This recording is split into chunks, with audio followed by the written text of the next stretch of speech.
morning and welcome to Prime Television Morning News at 06:30 hours. We take a look at the headlines. International Anti-Corruption Conference intensifies awareness campaign. Government angers Kabam Per residents. Fire throws Lusaka family in the court. In international news, Zimbabwe holds final rallies before historic election. And finally, in sport news, selection for Chelsea Talent Identification Program set for Sunday. Join me shortly with the details after this. This is Eric. He's had a long day and can't wait to munch on a scrumptious lunch. He's imagining a crispy, succulent king-size chicken from Hungry Lion, properly spiced thick-cut chips, and an ice-cold appy apple, appy grapple, or appy pine for just 29.90.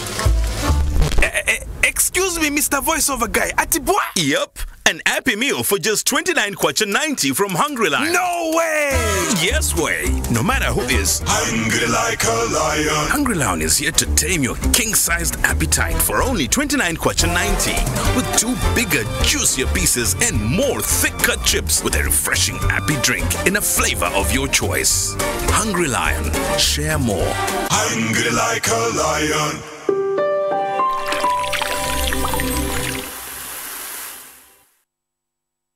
Thank you so much for joining me once more. Presenting the news this morning at 6:30 on the day of 29th of the month of July 2018, I'm Lwando Cheleka. And now the news in detail. The International Anti-Corruption Conference, IACC, has intensified its awareness campaign to clamp down on corruption worldwide. Before the end of this year, the global organization spearheaded by Transparency International will gather delegates in Denmark to share best practices against the vice that retards progress in all spheres of life. Details in this report. It is endowed with vast mineral resources, and it has one of the fastest economic growth for a continent. However, one human act continues to retard progress, and it affects most parts of the world, and Africa is faced with the unending wrath of corruption. Transparency International defines corruption as the abuse of entrusted power for a private gain. The global organization further describes it as a grand, petty, and political, depending on the amounts of money lost in the sector where it occurs. This may not be exactly defined by ordinary people in countries like Zambia, but the practice is well known, and it often makes communities to rise against an individual or more involved. Corruption disrupts normal structures of society, and this leads to a breakdown in moral fiber and breeds tension. In worst cases, it leads to unrest that results in irreparable damage. In this regard, Africa is one of the continents with countries that have higher corruption perceptions index. On this index of 2017 compiled by Transparency International, ranked Zambia at 96, translating to 37% score, which was a 1% drop from 38 held 4 years ago. This scale on the index uses 0 to 100, of which 0 means highly corrupt, while 100 means a respective country is very clean. The movements on this global index have not been impressive. Hence, activists, through the International Anti-Corruption Conference, IACC, has intensified its fight against the scourge and established the Young Journalist Initiative in 2010 at the IACC 14th event in Bangkok, Thailand, a quest meant to actively involve youths in the media to tackle the problem. This October, delegates from chapters around the globe will gather in Copenhagen, Denmark, to appreciate the works of Transparency International and the IACC series. Zambia will most likely be represented at the global stage that seeks to further fight corruption to foster equitable socio-economic advancement. Clive Kalunga, Prime TV News, Ndola.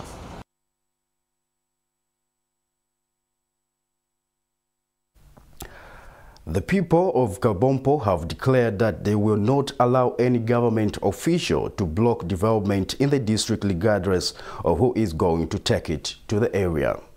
This follows government's reluctance to allow a local donor to work on feeder roads in the district, among other developments. On Friday, officials from the Kabompo Stakeholders Association stormed Kabompo Council Secretary Pythias Samakonga's office to inquire why government is frustrating Charles Kaselwa's efforts to undertake development in the district. However, the meeting could not yield any fruit as the council secretary excused himself, saying he was rushing for another meeting. Kalan Muchima brings us the report. Following government's refusal to allow a private citizen to get involved in the development process of Kabompo District in the Northwestern Province, the community, through Kabompo District Stakeholders Association Chairman Rogers Chinyemba Friday afternoon, stormed the council secretary's office to inquire on why government seemed to be blocking development in the area. Mr. Chinyemba, accompanied by 2 other association members, said over the years government has been calling for partnerships from all stakeholders, but wondered why government officers in Kabompo District are the ones who want to block development. The members tagged Mr. Kaselwa along with them and met the council secretary around 14:45 hours, but excused himself on account that he had to rush for an urgent meeting, but promised to be back in a short while. Both Mr. Kaselwa and the association members waited until 17:30, but he could not show up, forcing Mr. Kaselwa to send him an SMS to remind him that he was still being awaited for. Within minutes, a response came through saying he was not going to make it, as he was welcoming a named minister who has come to Kabompo to be part and parcel of the Cheleka traditional ceremony, advising that the meeting be pushed to Monday. Our brothers in the decision making, they're really against. We are pushing them. That's why there are these meetings. That's why they're trotting. We are here. Yeah. He left us here.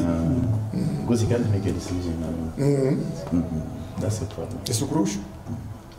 Stuff going. Because everywhere, township roads are government baby. But here, they're stuck. After standing for a long time at the CS's office like stranded souls, Mr. Kaselwa and the association members decided to leave. We have got the township roads in a bad state. We have got the road going to the graveyard, Kanyaimbu, in a bad state. Mr. Kaselwa is willing to do it, to rehabilitate it. We have got the road going to Luputa through Kalambo School in a bad state. I don't know whether I'm being blocked. There, the council secretary, I think there he comes. I don't know whether I'm being blocked. To me, it looks like I've hit a snag, because what I'm told is not adding up for me.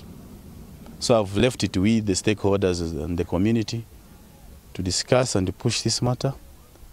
When the authorities are agreeable, they have my numbers, they'll communicate with me.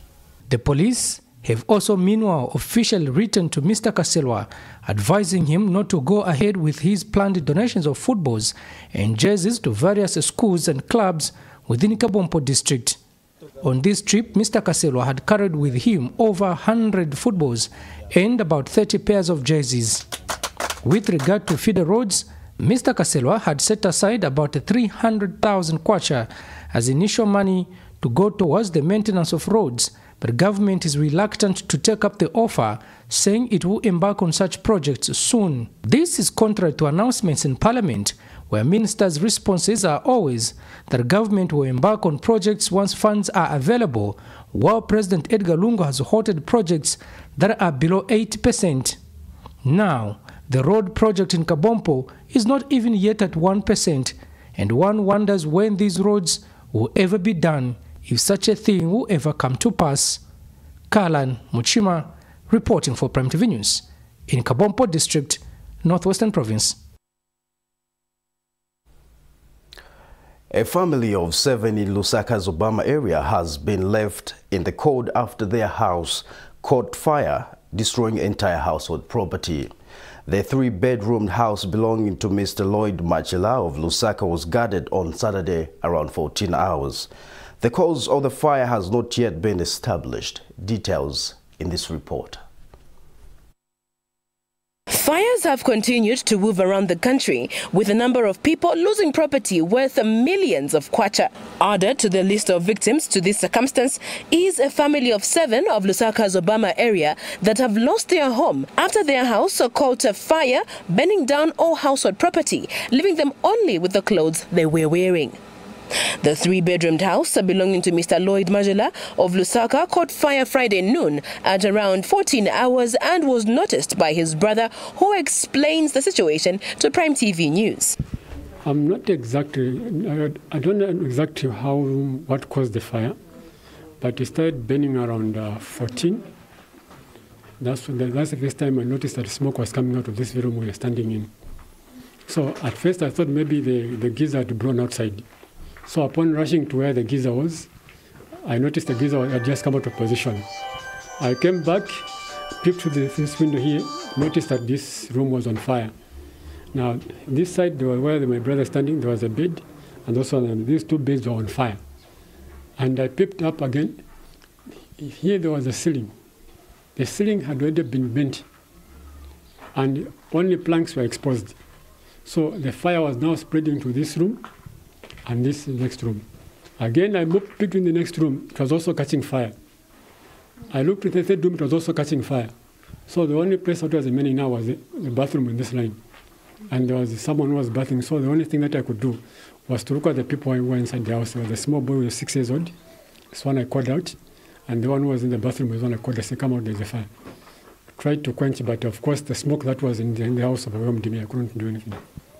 We called the fire brigade. They responded, but by the time they were coming, the fire had engulfed the house. Mr. Majela told Prime TV that the cause of the fire has not yet been established, but that authorities were on the ground carrying out investigations. As from yesterday, we had no words. We couldn't do anything yesterday because we were so devastated. And today, at least, we have composed ourselves and then try to look around and see, and probably be able to say how much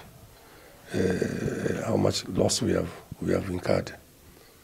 Otherwise, it's not easy at all.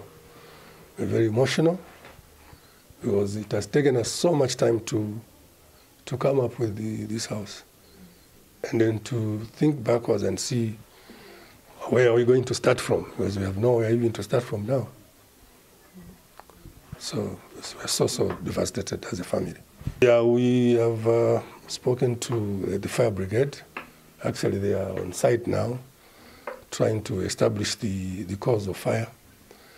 And then also we are in touch with the ZESCO, because we also suspect that probably there could have been a ZESCO fault. But those are just insinuations. But when we get them to the site, and then they will be able to give us a report of what exactly caused the fire. School books, clothes, property, and above all, a home is what this fire has taken away from the Majela family, who have no option left but to start all over again. For Prime TV News, I'm Gloria Mumba in Lusaka.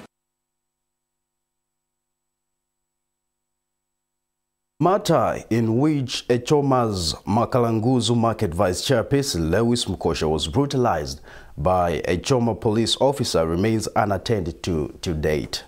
Mr. Mukosha is said to have been beaten on July 1st, 2018, but the police officer involved has been left scot-free. Mr. Mukosha says he was on July 18th, 2018 visited by the officer in charge, who told him not to worry about anything, for they are going to call him, without specifying why they intended to do so.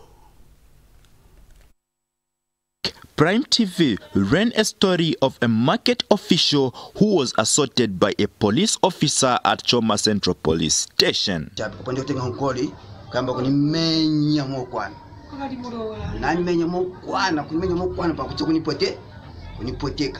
On Tuesday, the officer in charge, together with another officer, followed Mr. Mukosha at the market.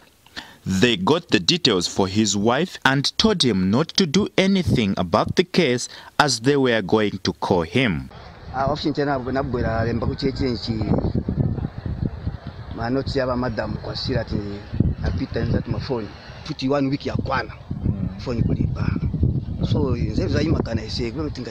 Mr. Mukosha also complained that the officer who did this to him has not even bothered to come to him to apologize. A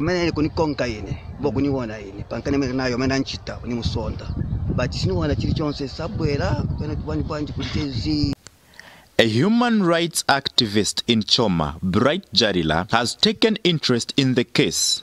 Bright Jarila said he is ready to help Mr. Mukosha fight this to the end. Skazwe Crispin for Prime TV News in Choma. The Zambia Congress of Trade Unions ZCTU says certain individuals President Lungu is placing in managerial positions are misrepresenting him and denting his image by failing to respect labor laws. ZCTU Deputy General Secretary Elaston Njovu says the move by the Road Transport and Safety Agency RATSA management to disable the union in the road sector should not be tolerated as it amounts to high levels of disrespect for labor laws. Mr. Njovu further states that the firing of the National Road Sector and Allied Workers Union of Zambia Secretary General over his involvement in the labor movement by RATSA management is a serious infringement on the rights of workers which should be looked into by the Ministry of Labor. He was speaking at the National Road Sector and Allied Workers Union of Zambia First Elective Conference in Lusaka Saturday morning. Appeal to the Republican President to be aware that there are a lot of wrong things that are happening which are actually denting his name as a leader. And this is why as ZCTU, we will never cease to speak on behalf of workers. We are also aware that the General Secretary, Mr. Msonda Chituntu, was fired for his involvement in the unions. RATSA management is taking this country like 2,000 years back, when there was a lot of worker oppression. Again, it's our appeal to the Republican President to recognize that certain people that they've put in positions of authority are actually denting his name. And this is in fact what led to problems at RATSA when management unilaterally gave, was it a 400 kwacha across the board? You don't do that in a civilized society. In a country like Zambia where there are labor laws which must be respected, we have cried and we've called upon the Ministry of Labor with very little reaction or response from their side. And we want to call upon that ministry, which is our line ministry, to take interest in the cries of workers. A lot of workers are crying in the country. The longest blood moon lunar eclipse has been witnessed around the world. A lunar eclipse occurs when the moon passes directly behind the Earth and into its shadow that creates a spectacular image that is seen everywhere around the world. Prime Television News in Dola captured the phenomenon on camera 21 hours on Friday. Details in this report. These kind of images are synonymous for fiction depicting horror movies. However, these are real, taken by millions around the world. It has been the longest total lunar eclipse of the 21st century, and in the Zambian sky on 27th July 2018, history was recorded of the blood-like moon, moving in its galactic axis, seemingly in the same direction with planet Mars, but dwarfed by the moon that has been circling Earth for millions of years. This reporter captured the lengthy phenomenon in Dola, and in some areas of the city, not many people were outside to witness the spectacular moon. Perhaps cold weather was the reason. On social media, it is evident that people across the country saw the often white-colored moon turn red.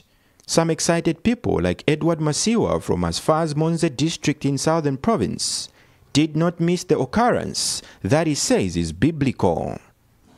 You see, God is so kind. When these things meet, then you know that there's a change in the world. Because it's rarely done, you know, when we last had it. So for us to have it this year is so wonderful. We have to thank God. Which means that every day God has different plans for us. On 31st January 2018, a spectacular super blue blood moon eclipse occurred and was equally recorded by astronomers and other science enthusiasts. But this one tops the list in 100 years. Clive Kalunga, Prime TV News, Ndola. Well, this is Prime Television News at 6:30 hours. For now, we take a break, and after the break, we'll be right back with more interesting stories and international and sport news. Stay tuned. What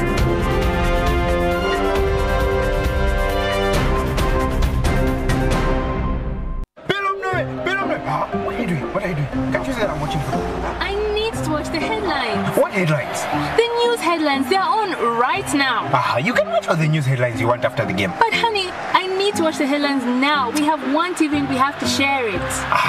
You watch after the game is done, Men and football. Oh, sure. But it's a good thing I have my Strong TV app. I have news and movies at my fingertips. Honey, what's the name of the app? The app! Access your local channels, movies, news, and TV shows on your device anywhere, anytime. Sign up now on www.strongtvzambia.com. Download the app on Google Play Store. This August, Prime TV will host the first ever Kids Awards. Freestyle. Venue, Blessing Center. Date, 18th August 2018. Time, 14 hours to 18 hours. There will be a lot of activities such as dancing, poems, singing, cultural dances, and special performances by Kondwani and Zipporah.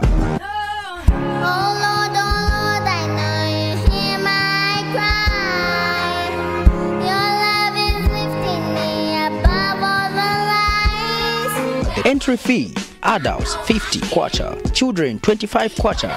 Come and have fun with your children and experience the red carpet. Plus, get to see who walks away with the awards. Tickets available at CompuTicket in all ShopRite stores. Next generation, tapping talent from artistic children.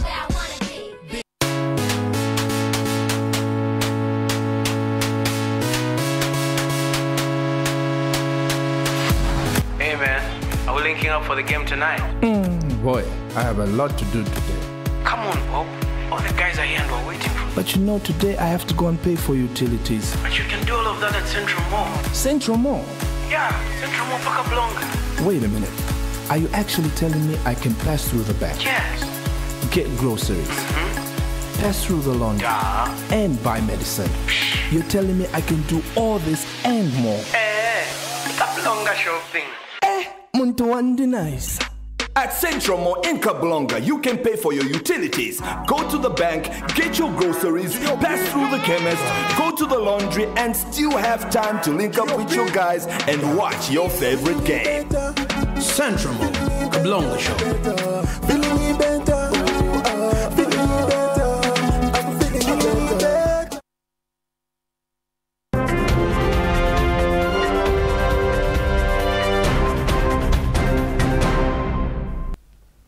Welcome back, and now we continue with our news. And international news, Zimbabwean President Emmerson Mnangagwa and main challenger Nelson Chamisa on Saturday held final campaign rallies ahead of Monday's election in a country seeking to move past decades of economic and political paralysis.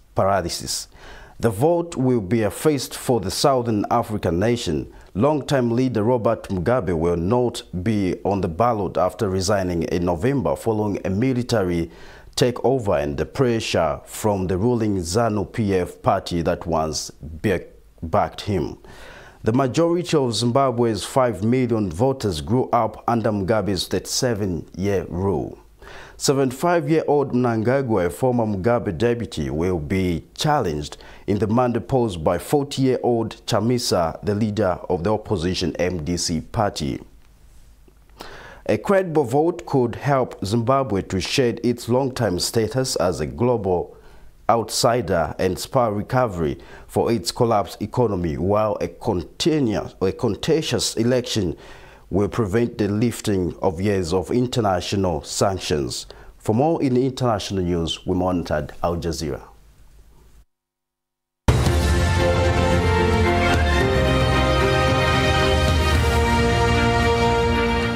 An Egyptian court sentences 75 people to death for their involvement in a 2013 sit-in. Rights groups say the trial was unfair.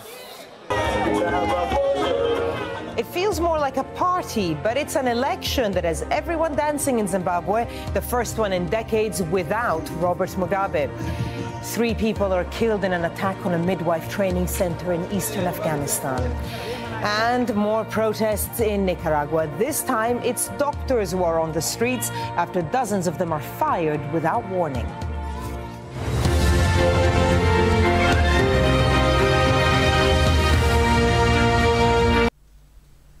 Well, as we conclude our news this morning, in sport news, the selection of a young Zambian footballer to be part of the Africa 11 team under the Chelsea talent identification will be done Sunday, 29th June. Speaking during the media briefing in Lusaka, one of the local coaches, Chintu Kampamba, urged the corporate world to invest in the talent identification program to ensure a successful hunt. Humphrey Mansa brings us the details.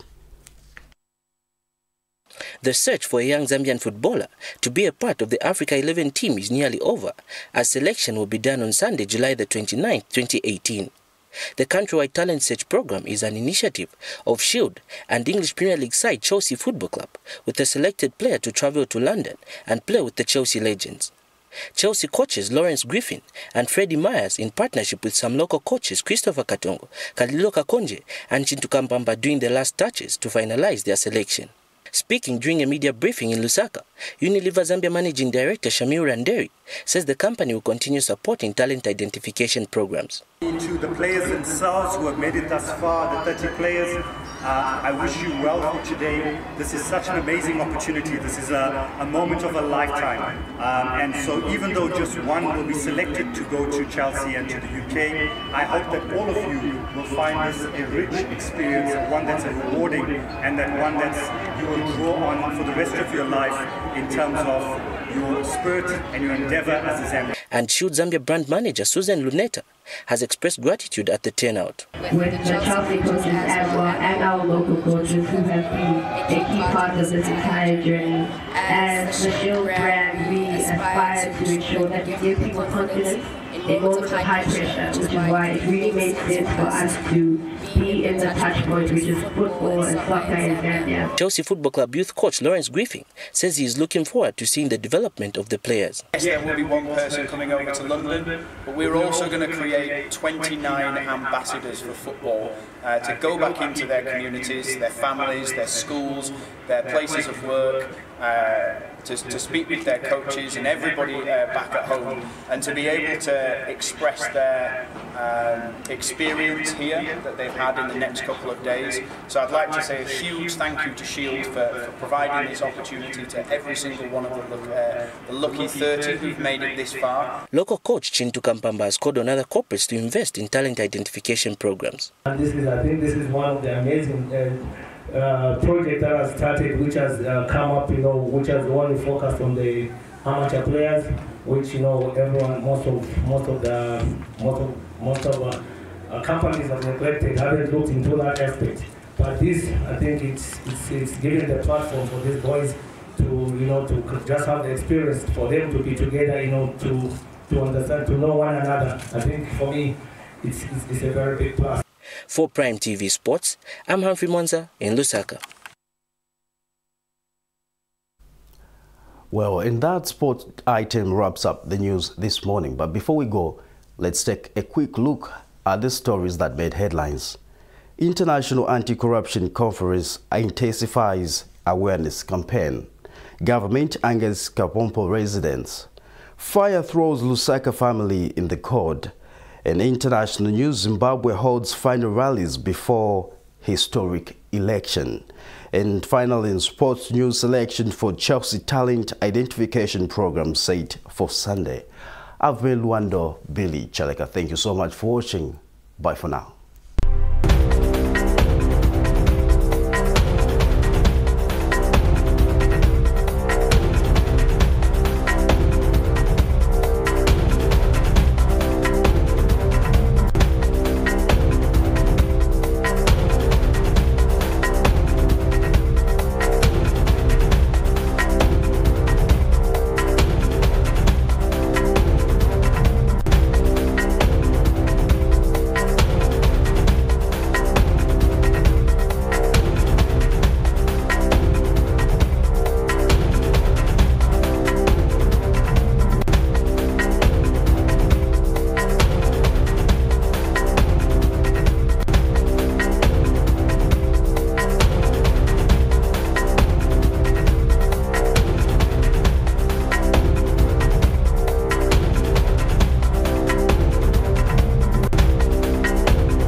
When you're looking for finances for a plot or for a new home,